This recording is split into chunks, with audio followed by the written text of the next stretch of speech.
Kumusta po kayo mga ginigiliw kong tagapakinig? Muli po ay narito tayo para sa isa na namang kwento ng kababalaghan. At tulad po ng dati ay hangad ko pong lagi na sana'y abutan po kayo ng pagtatanghal na ito na nasa mabuti pong kalagayan, ligtas sa anumang uri ng kapamakan at karamdaman.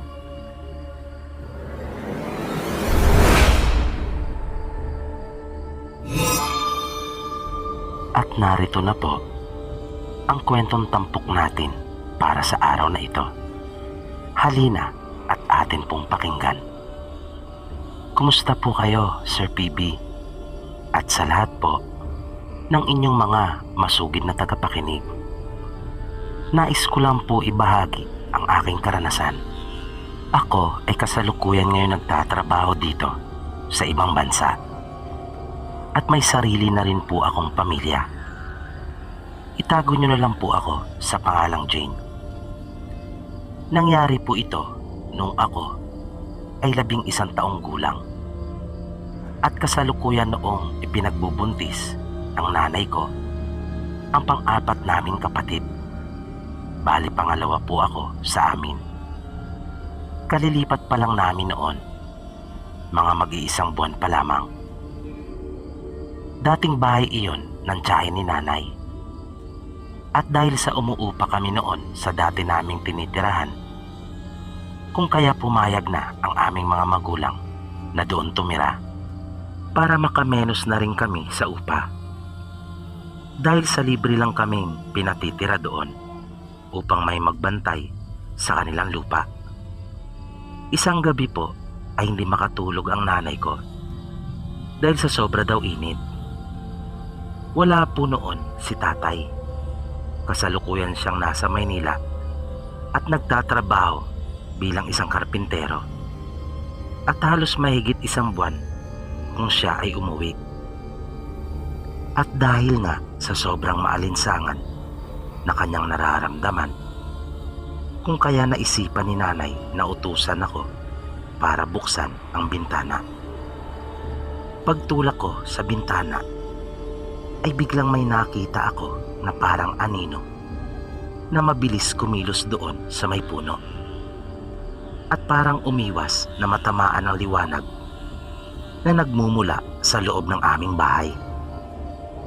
Pero binaliwala ko po iyon dahil sa naisip kong baka isa lang iyon sa mga alaga naming hayop. Pagkatapos ko na mabuksan ang bintana, ay nahiga na rin ako sa tabi ni nanay. Habang ang panganay naming kapatid at sumunod sa akin ay nasa kabilang kwarto naman. Di ko na namalayan na nakatulog na pala ako at bigla na lamang nagising dahil sa malakas na pagsigaw ng nanay ko. Nakakita daw siya ng malaking itim na pusa doon sa may puno. Noong una ay nakatitig lang daw ito sa kanya. Binugaw niya iyon at nakita niyang tumalon ito mula sa puno. Pero laking gulat niya nang kanyang makita ang mabalahibong kamay na may mahabang kuko na nakahawak sa pasamano ng bintana. At dahan-dahang lumitaw ang nagtatayo ang buhok nito. Nasabi pa ng nanay ko ay parang alambre sa tigas. Kung kaya napasigaw na siya sa sobrang takot. Nang sumunod na araw ay napadaan ang tiyahin ni nanay at kasama nito ang kanyang kumare. Naabutan nila kami noon na tinutulungan ko si nanay na inaayos at inihahanda ang mga gamit na pangsanggol. Napansin ko kaagad ang kuntil sa tenga ng kumare ni Lola dahil bihira akong makakita ng ganoon. Habang nasa sala ay naikwento ni nanay ang kanyang naranasan noong nagdaang gabi. Kaya nasabi pa ng nanay ko sa kanyang tiyahin na nakakatakot pala sa kanilang lugar. dahil sa mayroong aswang. Sagot naman ng tiyahin niya, ang kanyang pagkakaalam ay namayapa na ang kilalang aswang sa kanila. Kung kaya matagal-tagal na ring hindi napapabalita ang aswang sa kanilang lugar. Pero pinagdiinan ng nanay ko na alam niya kung ano ang kanyang nakita at hindi daw siya maaaring magkamali. Pinayuhan siya ng kanyang tiyahin na ugaliin na lang na magsuot ng itim na damit. At kung magagawa daw namin ay magsunog kami ng goma tuwing hapon kapag magtatakip silim na. Natawa naman ang kumari niya sa kanya at sinabihan siya nito na hindi daw totoo ang tungkol sa mga bagay na ganyan. Sinabihan pa siya nito na ang tanda-tanda na raw niya ay nagpapaniwala pa umano sa mga ganoong bagay. Dagdag pa nito, tumanda na lang daw siya ay hindi pa ito nakakakita ng aswang na kahit minsan sa buong buhay niya. Sumagot naman ang tiyahin ni nanay at sinabing sa Maynila naman daw kasi ito naglagip. Halos doon na ginugol ang maraming panahon ng kanyang buhay. At iilang taon pa lamang naman daw ito naninirahan sa probinsya. Noong huli, sinabi ng tiyahin ni nanay na wala namang masama kung kanyang susubukan ang lahat ng kanyang mga ipinayo dito. Kinahapunan din ng araw na iyon ay nakita kong nagsuot si nanay ng itim na damit at kasabay ng mga tuyong dahon na inipon namin ay nagsunog kami ng sirang tsinelas ng kapatid ko. At napansin kong maayos na nakatulog si nanay nung gabing iyon. Kaya, nung mga sumunod pang araw, ay lagi na naming iyong ginagawa.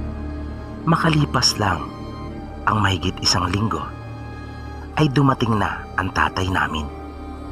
Masayang masaya kami dahil sa matagal din namin siyang hindi nakita at nakasama. At tulad ng nakasanayan nito, ay may dala-dala itong 2 lata ng biskwit at mga balot-balot na candy.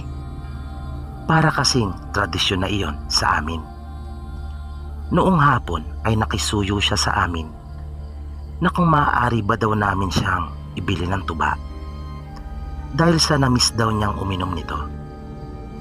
Niyaya ko ang nakababata kong kapatid na ako ay kanyang samahan. Nang pabalik na kami sa amin, ay may nakasalubong kaming matanda. Binati namin ito at nagmagandang hapon. Tumango naman ito sa amin.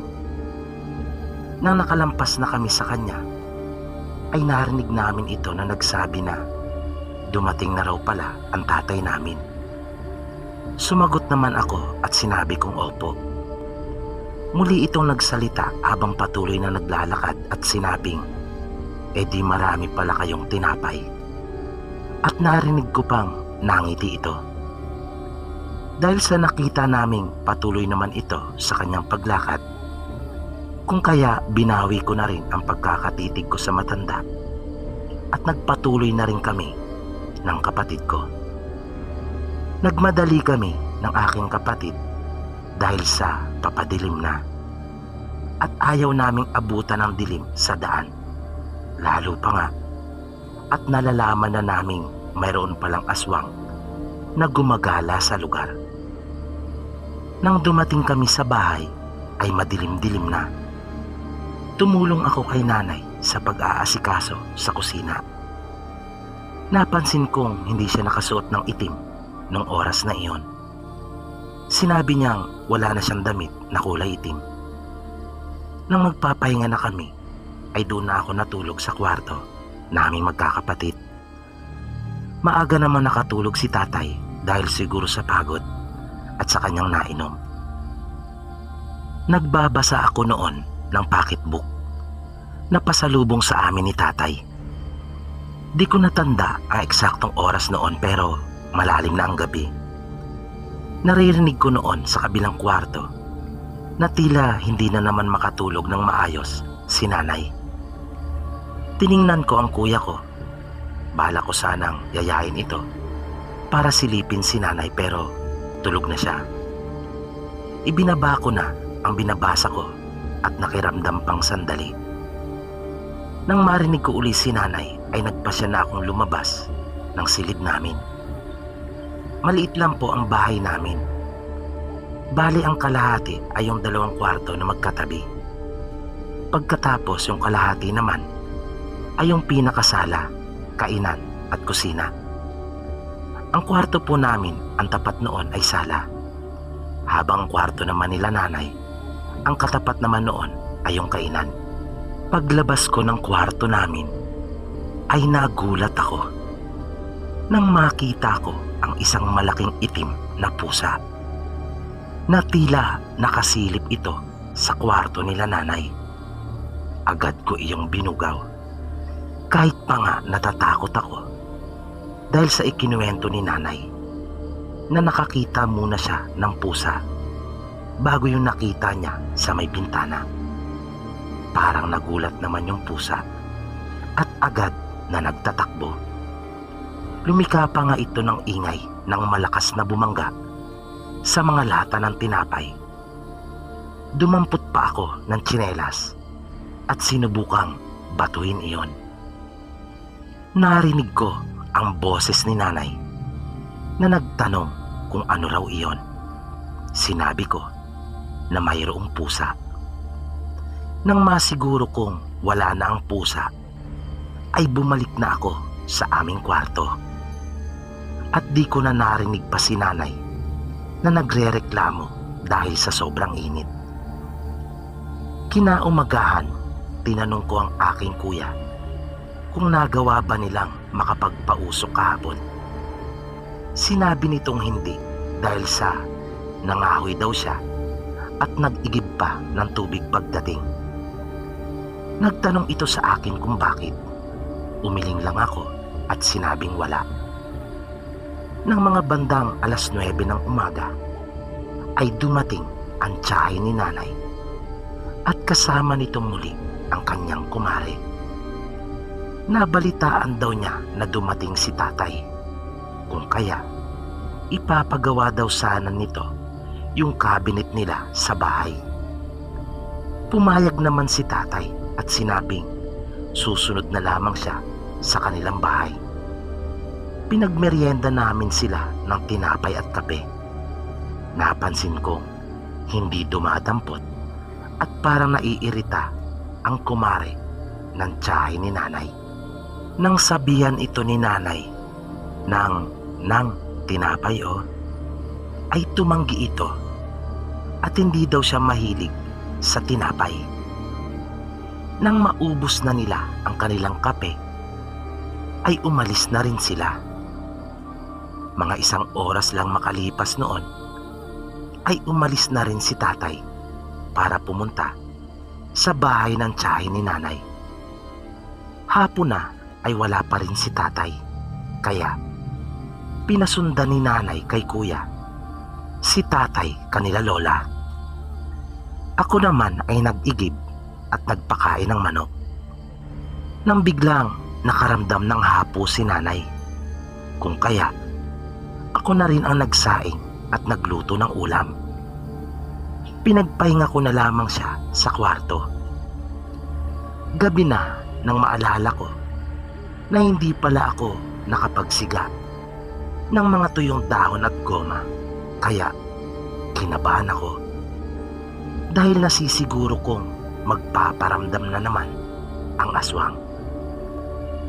Nang makaramdam ng gutom ang nakababata kong kapatid, ay niyaya ko na rin si nanay at kumain na kami kahit wala pa sila tatay at kuya. Nang kumakain na kami ay dumaing ang nanay ko na sumasakit ang kanyang tiyan. Tinanong ko siya kung mainit na naman ba ang kanyang pakiramdam. Sumagot siya at sinabing oo. Kinakabahan daw siya dahil baka nariyan na naman ang aswang. Kung kaya ganoon ang kanyang nararamdaman. Inalalayan ko si nanay papunta sa kanilang silid. At dinala ko na rin ang pagkain ng kapatid ko doon para may makasama si nanay. Habang ako naman ay nawalan na ng gana dahil sa pag-aalala. Kung kaya, bumalik na ako sa kusina para magligpit. Nang biglang nakarinig ako ng tila may humihingal sa likod ng pintuan ng kusina. Dahan-dahan pa akong lumapit at nakita ko ang isang tao na nagpipilit makasilip sa kwarto nila nanay. Sumisingot-singot pa ito at tirik pa ang buhok. Kung kaya agad kong naisip yung ikinuwento ni nanay na kanyang nakita. At nagimbal ako sa aking napansin. Hindi ako maaaring magkamali. Iyon ay ang kumare ng tiyahin ni nanay. Dahil sa nakita ko ang kuntil nito sa tenga. Napasigaw ako at sinabi ko kay nanay na mayroong aswang. Napatingin naman sa akin ang aswang kung kaya nakita ko ang nakakatakot na itsura nito. At bigla itong nagtatakbo na sumisigaw. Nakita ko ang matandang nakasalubong namin nung bumili kami ng tuba at hinahampas niya ito ng walis tingting. Makaraan ang ilang sandali ay narinig kong bumalik ang matanda. Narinig pala nito ang pagsigaw ko. Nang tamang-tama naman napadaan siya. Pinapasok ko ang matanda at pinagkape. Lumabas si nanay sa kanyang silid at nawala na ang hapo at pananakit ng kanyang tiyan. Sinabi ng matanda na hindi na raw niya naabutan pa ang aswang. Mabilis daw ito. Na ang nakita na lang niya ay isang malaking pusang itim bago tuluyang nawala sa dilim. Maya-maya ay dumating na rin sila tatay at kuya. Nalaman namin na nagpagawa din pala ang kumare ng tiyahin ni nanay dito. Kaya pinapunta siya sa bahay nito. Ngunit pagdating niya doon ay wala pa naman palang materyales na nabibili pa ito. At niyaya na lang daw siya ng asawa nito na uminom ng tuba. Agad naming ikinuwento kay tatay ang nangyari. Nagalit ito at gustong-gusto nang sugurin ang kumare ni Lola. Pero sinabihan ito ni nanay na ipagpabukas na, lalo na at nakainom ito. Kinaumagahan, pumunta muna kami sa bahay nila Lola at ipinagbigay alam ang tungkol sa nangyari. Halos hindi ito makapaniwala. Magkakasama silang pumunta sa bahay nito, ngunit wala na ang mag-asawa. Nalaman din namin noong huli na yung kumare pala ni Lola ay yung ibinabalita noon na anak sa labas nung bantog na aswang sa katabing baryo na namayapa na. Dito po nagtatapos ang kwento ko, Sir PB. Sana po ay inyong magustuhan at maibahagi sa inyo pong mga tagapakinig. Ikatutuwa ko pong talaga kapag ito ay isa sa mga mapipili nyo. Maraming salamat po.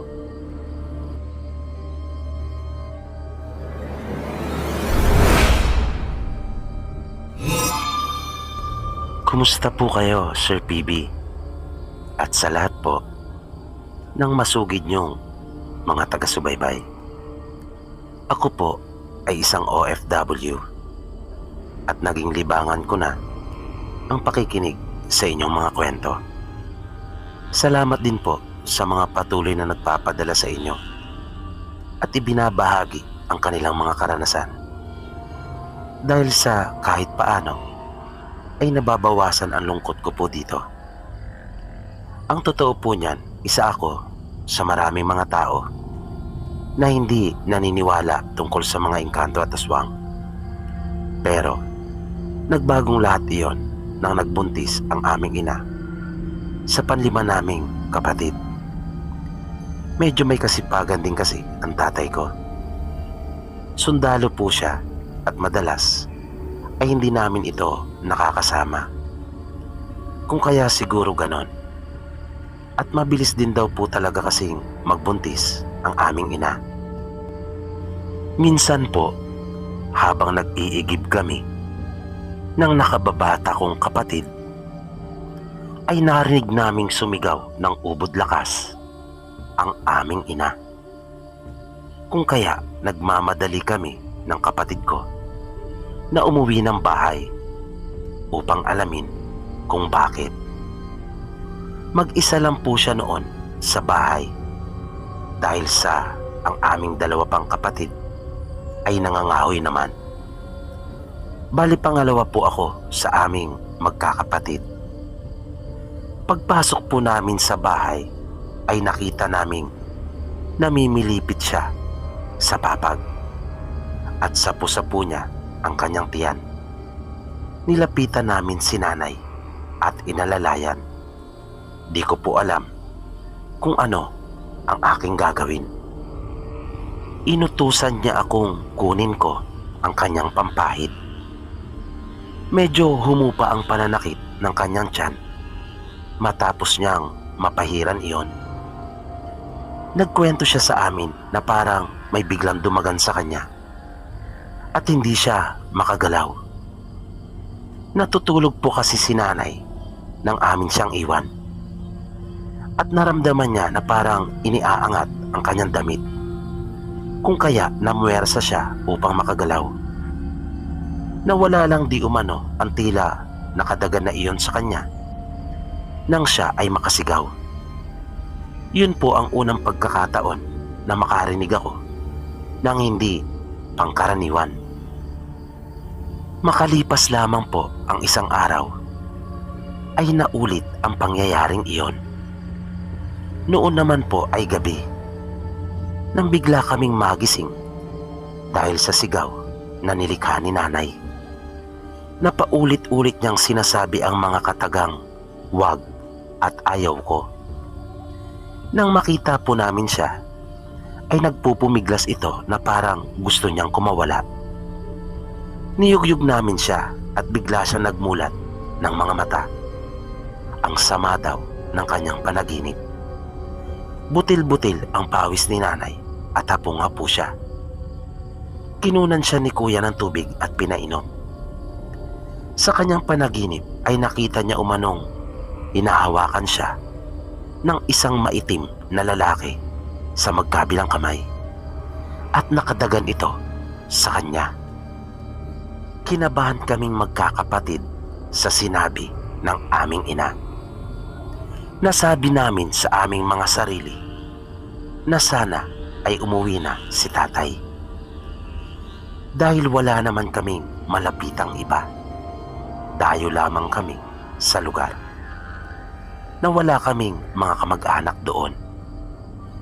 Naulit pa ng ilang beses ang mga ganong tagpo. Madalas ay may mangyayari munang kakaiba bago magkaganon si nanay.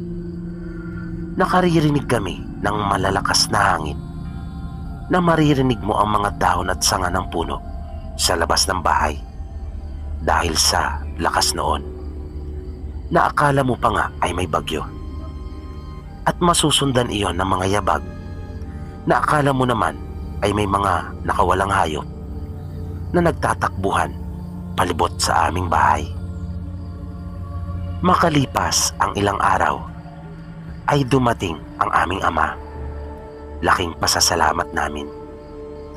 Agad naming ikinuwento sa kanya ang mga kababalagang nangyayari kay nanay.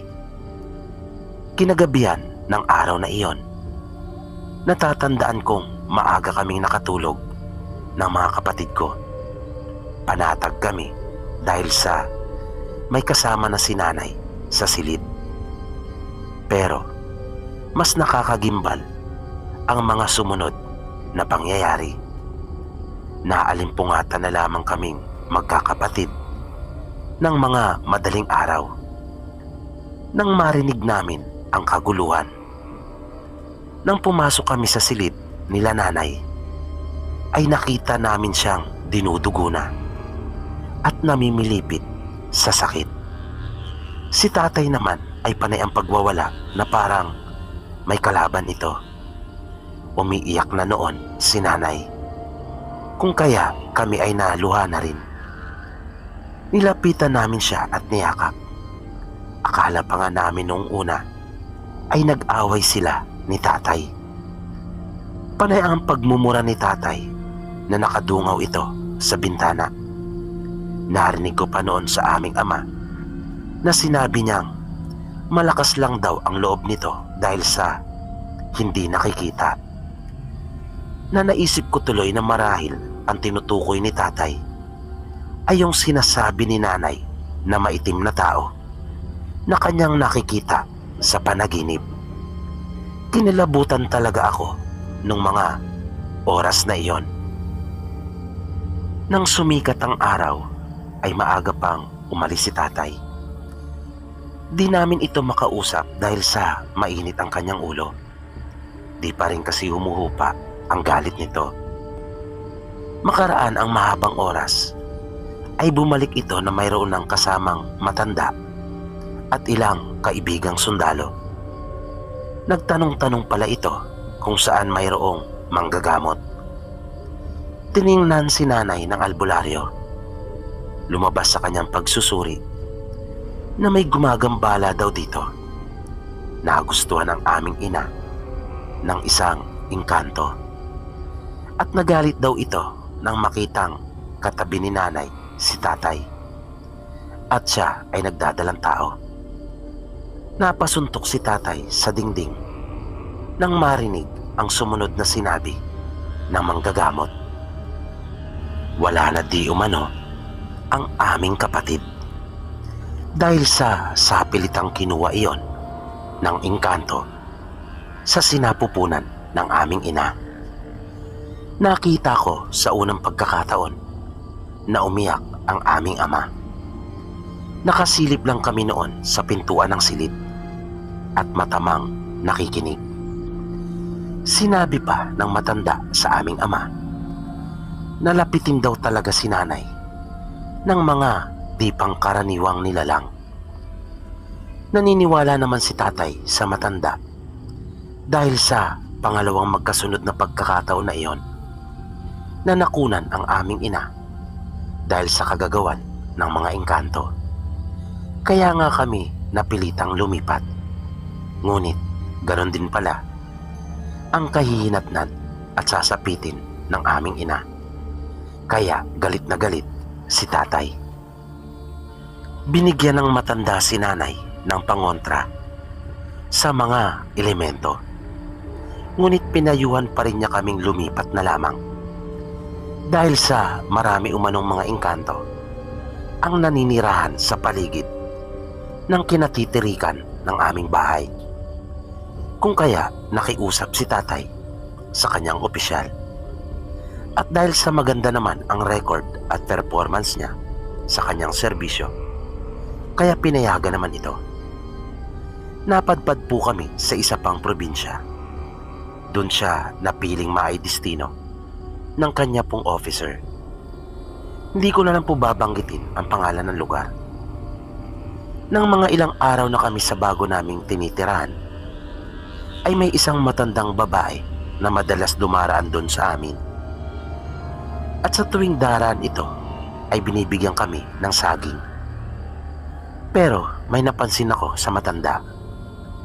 Tila ilag dito ang ilang mga taga roon. Kaya hindi ako komportable sa matanda. Kumpara sa nakaraan naming tirahan, mas maraming pagkakataon na namin nakakasama si tatay. Minsan, nang mapadaan uli sa amin ang matanda, ay nakita kong kausap nito ang aming nanay. May iniabot itong saging. Lumapit ako at tinawakan sa kamay si nanay. Napapansin kong panay ang tingin ng matanda sa tiyan ng nanay ko. Noong huli ay hindi na ito nakatiis at narinig kong sinabi ng matanda sa nanay ko na buntis daw ito. Ikinagulat naman iyon ng nanay ko dahil sa maliit lang magbuntis ito at hindi mo talaga mahalata. Maging ako ay nagulat noon. Nagtataka namang naitanong ni nanay kung paano daw nitong nalaman. Hindi na iyon sinagot pa ng matanda. Sinabi lang niya sa nanay ko na ingatan niya iyon at nagpaalam na. Kinagabihan na nagpapahinga na kami ay tinawag ako ng nanay ko at samahan ko daw sila ng bunso kong kapatid sa kwarto.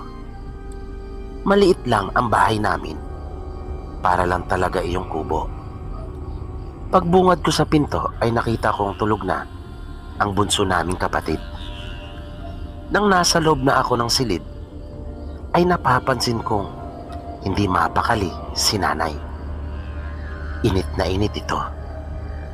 Kung kaya akin siyang tinulungang magbaypay.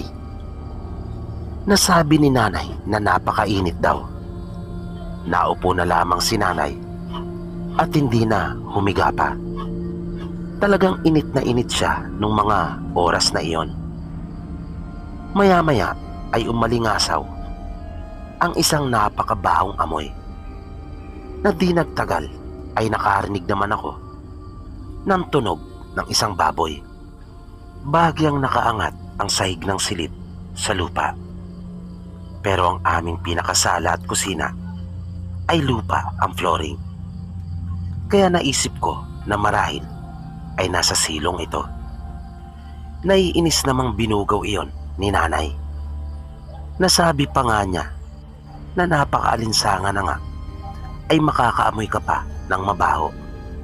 Maya-maya ay narinig naming parang tambol nang may tumama sa baboy at umiyak ito.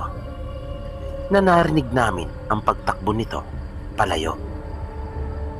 Nang sumunod na araw, paglabas ko ng bahay, ay nakita kong naroon na muli ang matanda at kausap ang aming ina na nooy nagwawalis sa aming bakuran. May iniabot na naman itong piling ng saging kay nanay. Ayaw na talaga sana iyong tanggapin pa ni nanay pero ipinipilit ng matanda. At ayaw rin itong tanggapin ang ibinibigay ni nanay na bayad. Kinagabihan, kumakain pa lamang kami, ay nakaririnig na kami ng ingay sa labas na hindi iyon pangkaraniwan para sa amin. Dahil kapag sa araw naman ay hindi ganon. Kung bakit naman kailang gabi ay saka nagkakaroon ng mga ganong pangyayari. Pagkatapos naming kumain at magligpit ay nagpasya na kaming magpahinga. Doon ako natulog sa silid nila nanay. Kasama ko uli ang bunso naming kapatid. Nang maghahating gabi na ay bigla akong ginising ni nanay. Dahil sa tumitindi daw ang mga pagkaluskos sa labas ng aming bahay.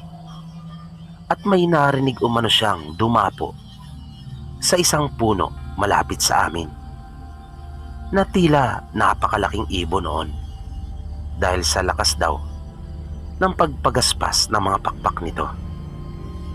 Lumabas ako ng silid at pinuntahan ko ang panganay naming kapatid. Ginising ko siya at sinabi ang mga ipinagtapat sa akin ni nanay.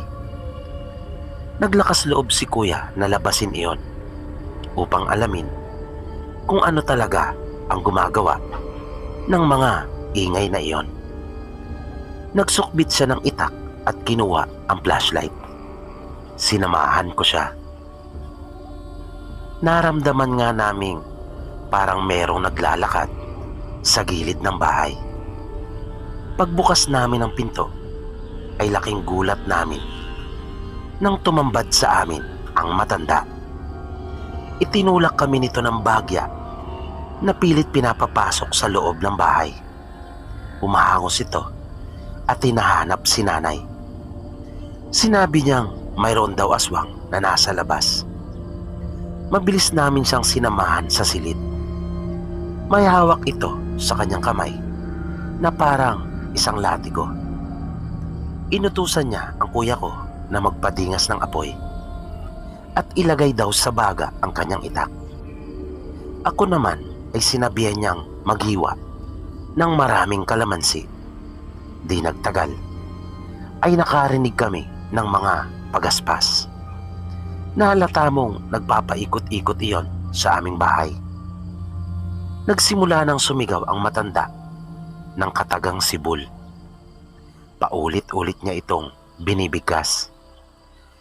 Matapos kong makapaghiwa ng mga kalamansi, pagbalik ko sa silid ay nakita ko ang aming ina na namimilipit na sa sakit. Sinigawan ng matanda ang kuya ko kung kanya na ba raw nagawa ang iniuutos nito. Nang sabihin ng kuya ko na tapos na, ay hinawakan akong bigla ng matanda sa kamay at sinabihan akong samahan ko raw siya sa labas. Takot na takot ako. Kanya na ring pinasunod ang kuya ko sa amin.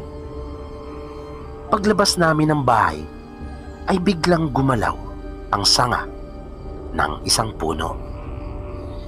Nang ilawan iyon ni kuya ay wala kaming nakita. Pero nang ibaba niya ang liwanag ng flashlight doon sa may paanan ng puno ay nagimbal kami nang makita naming mayroong tao na nakaupo doon. Pero mabilis na pumasok sa isipan ko na hindi iyon basta karaniwang tao. Maitim iyon na mabalahibo ang mga braso at ibinuka nito ang kanyang bibig na para bang nagalit ito ng tamaan ng liwanag. Nakita ko ang di pang karaniwan nitong mga ngipin. Minura ito ng matanda at sinabihang walang kwenta. Narinig ko pa na sumigaw ang matanda na sinasabing hayok na aswang. Pero sinasabi niya iyon sa kanilang lengguwahe. Nanatili naman ang aswang sa kinalalagyan nito. Inutusan ako ng matanda na pigain ko na ang kalamansi at isaboy daw sa aswang. Kaya piniga ko iyon sa aking kamay at agad na isinaboy. Pati nga ang pinagpigaan nito ay akin na ring ibinato. Gumalaw ang aswang papunta sa kanyang gawing kanan. Galit ito at nakatingin sa amin. Inambahan ito ni kuya ng kanyang itak, kung kaya lalong umangil ang aswang at galit na galit. Nang biglang nakita ko na lang na lumapit ang matanda at hinampas niya iyon ng kanyang hawak na latigo, na noong huli ay nalaman kong iyon pala ang tinatawag na buntot pagi. Matindi ang naging reaksyon ng aswang nang tamaan siya nito. Napaigtad talaga at nagmamadaling tumakas na palayo na mabilis na naglaho sa dilim. Pagpasok namin sa silid ay nakita naming maayos na ang kalagayan ng aming ina. Makalipas po ang ilang buwan ay maayos pong naisilang ni nanay ang aming panlimang kapatid, sa tulong na rin ng matanda na si Manding Tunay. Pinangalanan itong Salvasyon dahil sa naisalba ito at hindi napahamak katulad ng dalawang kapatid namin na sunundan nito na nakunan ang aming ina.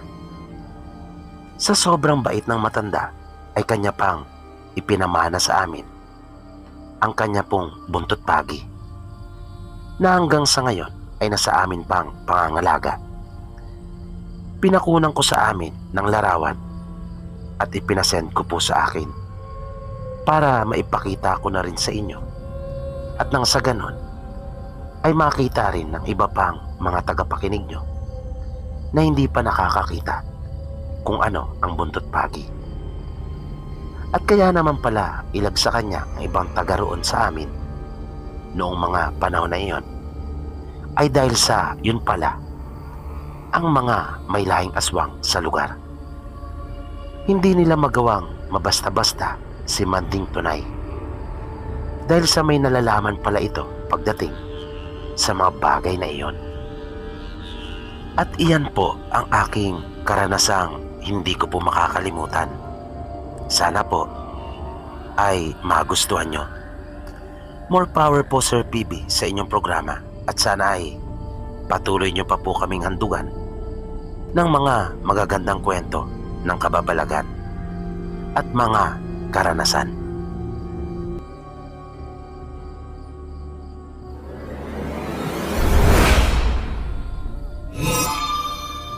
Kasalukuyan daw nilang binabaybay noon ang batis dahil nangunguha sila ng mga talangka at tipon upang may maiulam.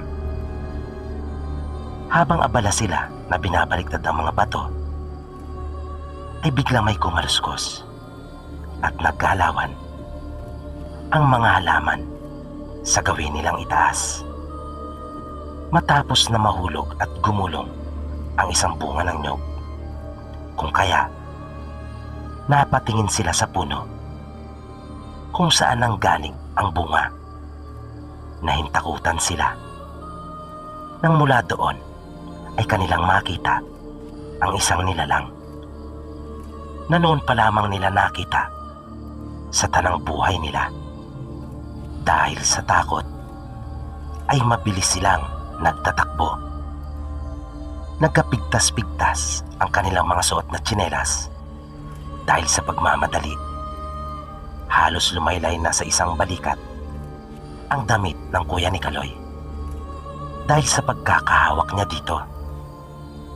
Madudulas ang mga bato dahil sa bukod na makikinis ang marami sa mga iyon, ang iba naman ay pawang mga nilulumot na. Nilingon ng kuya niyang si Ramon upang alamin kung sinusundan ba sila nito. Nakita niyang mula sa bandang gitna ng puno ay lumundag na ito pababa. Dahil doon ay lalo niyang binilisan ang kanyang pagtakbo. Dahilan para muntik namang makaladkad ang kapatid niyang si Kaloy. Halos hindi na nila marinig ang sarili nilang hingal sa lakas ng pagkalabog ng kanilang dibdib. Kanila nang iniwan ang mga napigtas na tsinelas sa daan at kumaripas na ng takbo. Minsan pang lumingon si Ramon upang tiyakin kung sinusundan ba sila nito. Nakita niyang nasa likuran nila ito, ngunit bigla iyong umiba ng daan. Lalo pa siyang nagmadali dahil sa inisip niyang baka nais nitong salubungin sila. Patuloy din si Kaloy sa pagsunod sa kanya. Nang sapitin nila ang ituktok, ay nagpahinga sila sa damuhan sa sobrang pagod at hingal. Habol-habol nila ang kanilang mga hininga. Nanuyo ang kanilang mga lalamunan. Nakita ni Ramon na naiyak ang kanyang kapatid na si Kaloy. Hinawakan niya ito at sinabing wala na ang nilalang.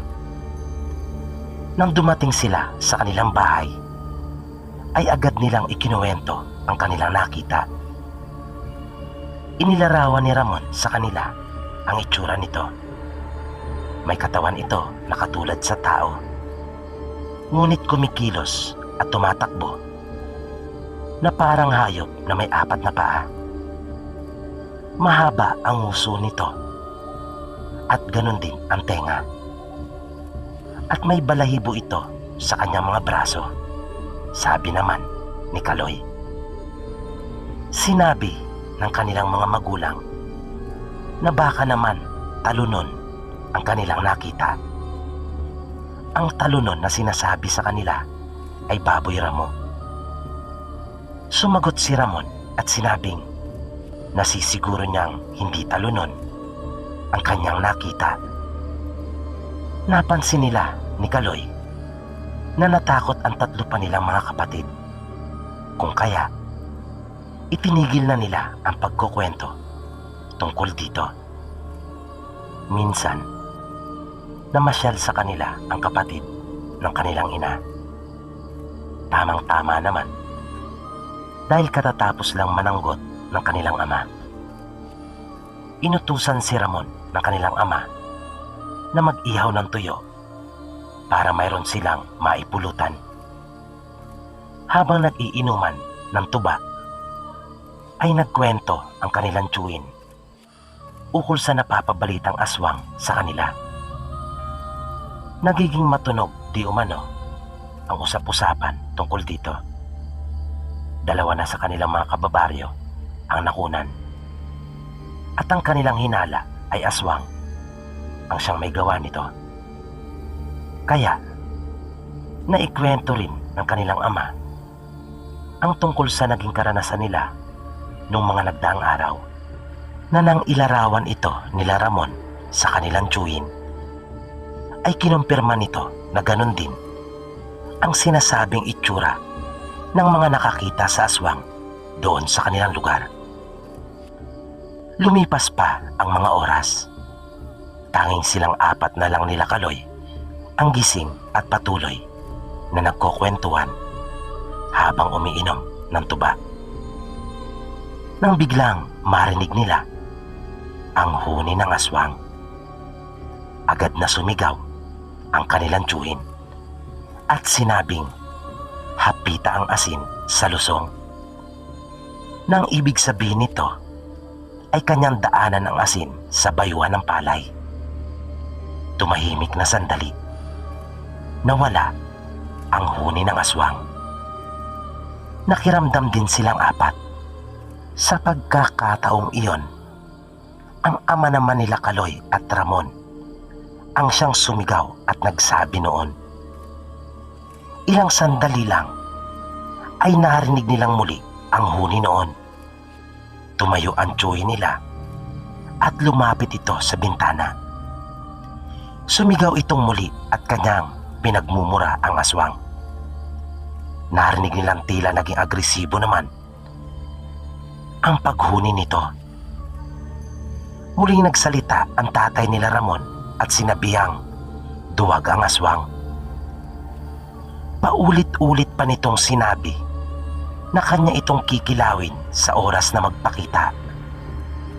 At matapos iyon, ay hindi na nila narinig pa ang huni nito. Kinaumagahan, unang nagising si Ramon nang masilaw siya mula sa sinag ng araw.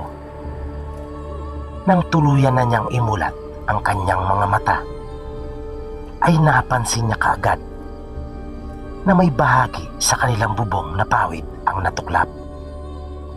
Ipinagtaka niya iyon dahil wala namang malakas na hangin noong nagdaang gabi. Idagdag pa na alambre ang ginamit nilang panali sa mga ito. Tuklap ang bahagi ng bubong sa silid na tinutulugan nila. Gayon din ang silid ng kanilang mga magulang kung saan natulog ang kanyang mga kapatid at ina. Agad niyang naisip na marahil ang may gawa noon ay ang aswang. Ginising na rin niya ang kanyang kapatid na si Kaloy at mabilis niyang itinuro dito ang parte ng kanilang bubong na wala ng takip. Nang lumabas sila ay nakita nila ang mga piraso na nagkalat na pawid at ang malaking bahagi noon ay nasa bandang itaas na ng bukid. Pagbalik nila sa bahay ay nakita nilang gising na rin ang kanilang ina at dalawang kapatid. Agad silang tinanong nito kung ano daw ang nangyari sa kanilang bubungan. Sinabi nilang malamang ay nagalit ang aswang kagabi kung kaya pinagdiskitahan nito ang kanilang bubong. Ngunit biglang napaisip si Kaloy sa kung ano pa kaya ang maaaring ginawa nito. Dahil sa ito ay nagalit.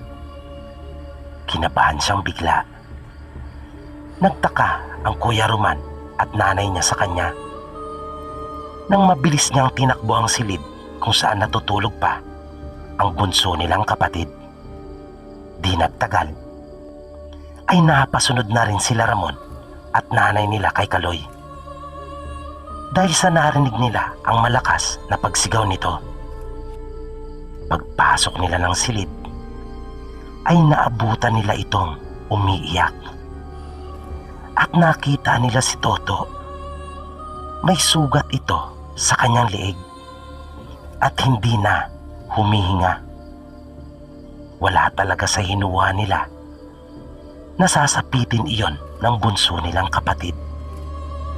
Na maging ang kanilang ina ay hindi iyon napansin ng bumangon. Malambot pa ang katawan ng kanilang bunsong kapatid ngunit patay na ito.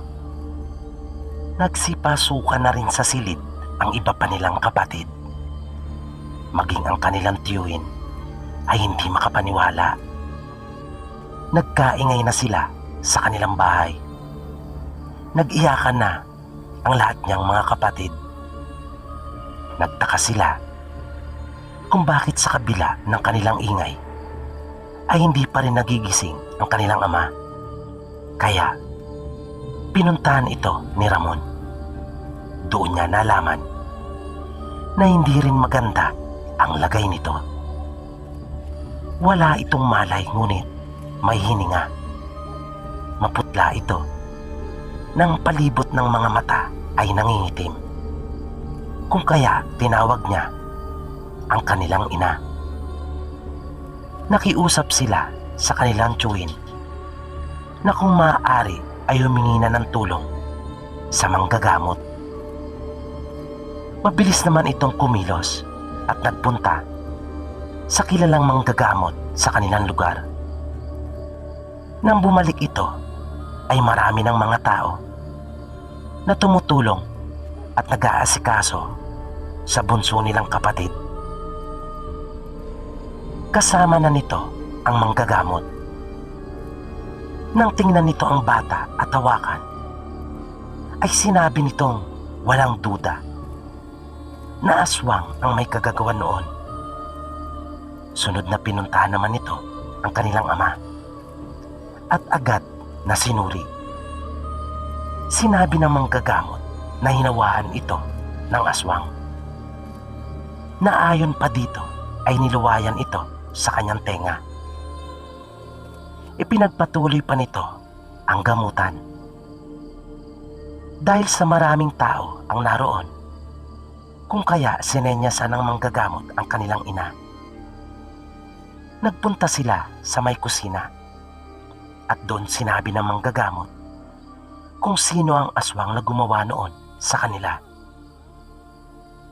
Nang marinig iyon nila Ramon at Kaloy, ay nakaramdam sila ng matinding galit at naikuyom nila ang kanilang mga palad. Maging ang kanilang tiyuhin ay napatiimbagang. Sinabi ng manggagamot na susubukan niyang lahat ng kanyang nalalaman para mailigtas pa ang kanilang ama. Pasikretong kinausap nila Kaloy at ng kanyang kuya ang manggagamot kasama ang kanilang tiyuhin. Nagtanong sila dito kung paano mapapatay ang aswang dahil sa gusto nilang magiganti sa pagkawala ng kanilang bunsong kapatid. Matapos na sabihin ng matanda ang kanilang dapat na gawin, ay pinlano nila ang pagpunta doon. Kaya kinahaponan, pasimple silang umalis na ang alam ng kanilang ina ay magsusuga lamang sila ng kanilang kalabaw. Habang ang kanilang tiyuhin naman ay nagpaalam na uuwi na muna, pero ang totoo ay magkakasama sila na pupuntahan ang aswang. Alam ng tiyuhin nila kung saan iyon, sapagkat kaisang lugar lang niya ito at tama nga ang kanyang hinala na iyon ang aswang na naghahasik ng lagim sa kanilang lugar. Nang malapit na sila sa bahay nito, ay nagmatsyag lang muna sila doon. Naghintay sila ng magandang pagkakataon. At di nga nagtagal, ay nakita nila itong lumabas na ng kanyang bahay.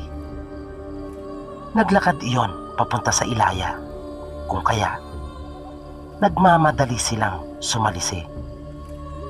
Dumiretso si Ramon sa silid nito at bumali ng kapiraso sa sahig na kawayan at saka iyon binaliktad.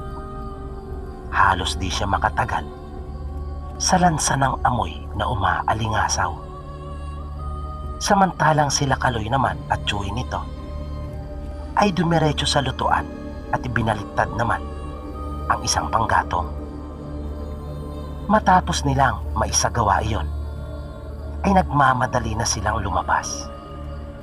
Nang laking gulat nila nang makasalubong nila ito sa bakuran. Dala ng galit na nararamdaman, ay hinugot ng Chuy nila Ramon ang itak nito at bigla iyong tinaga. Nagawa namang masangga ng lalaki ang itak, kung kaya sa braso nito iyon tumama. Nanlaki ang kanilang mga mata nang walang anumang pinsala na idinulot iyon sa lalaki. Itinaga ng kanilang Chuy ng itak sa lupa at muli iyong inundayan. Habang panay ang sabi at pagpapaliwanag ng lalaki na napilitan lamang umano ito, na wala daw siyang balak na gawin iyon at napadaan lang. Ngunit hinamon daw kasi nila siya.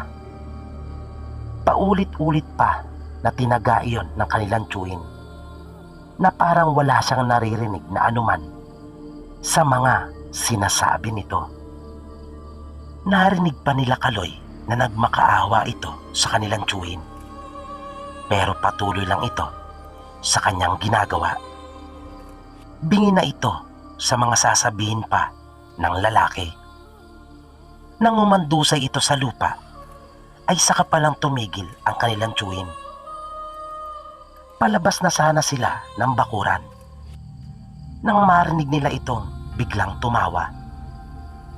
Kung kanina ay nagmamakaawa ito, nung panahon namang iyon ay tila nagyayabang ito at nang iinsulto. Minura pa nga sila nito at sinabing akala daw ba nila ay ganun lang siya kadaling patayin. Sinabi nitong makapasok lamang di umano siya sa kanyang bahay at malawayan ang kanyang mga sugat, ay babalik na raw siya sa dati na parang walang nangyari. At nakita nga nilang gumapang ito papasok sa kanyang bahay. Nangiti naman ang kanilang Chuy at sinabing, "Pamatiyag mo eh." Nang ibig niyang sabihin ay kung yun daw ang kanyang pakiramdam. Nagpatuloy na sila sa paglakad at di pa sila nakakalayo ay narinig nila ang nakakakilabot na pagsigaw nito. Narinig pa nila Kaloy na malinaw nitong sinabi ang mga katagang wala kang kwentang paryente, na ang pinapatungkulan ay ang kanilang Chuyin. At narinig na nila ang paghihingalo nito, kung kaya nagtaka naman sila at kinabahan dahil sa kamag-anak pa pala ito ng kanilang ina at Chuyin. Sa paraan pa lang ng kanilang pagkakatitig sa Chuyin ay naunawaan na kaagad nito ang ibig nilang ipahiwatig, kung kaya sinabi nitong second cousin daw nila ng kanilang nanay iyon, at kaya marahil iniwan ng kanyang asawa at anak kamakailan dahil sa na lamang aswang na ito. At ngayon daw ay malinaw na sa kanya ang lahat. Pagpapatuloy pa ng kanilang Chuyin. Nailibing ang kanilang kapatid na kanila itong naipagiganti. At gumaling naman ang kanilang ama nang maagapan iyon ng manggagamot. At dito po nagtatapos ang kwentong itinampok natin para sa araw na ito. Muli, sana po ay inyong nagustuhan at naway patuloy nyo pang subaybayan ang mga susunod pa po nating kwento dito lamang sa Mga Totoong Kwento ng Kababalagan. Maraming salamat po at hanggang sa muli.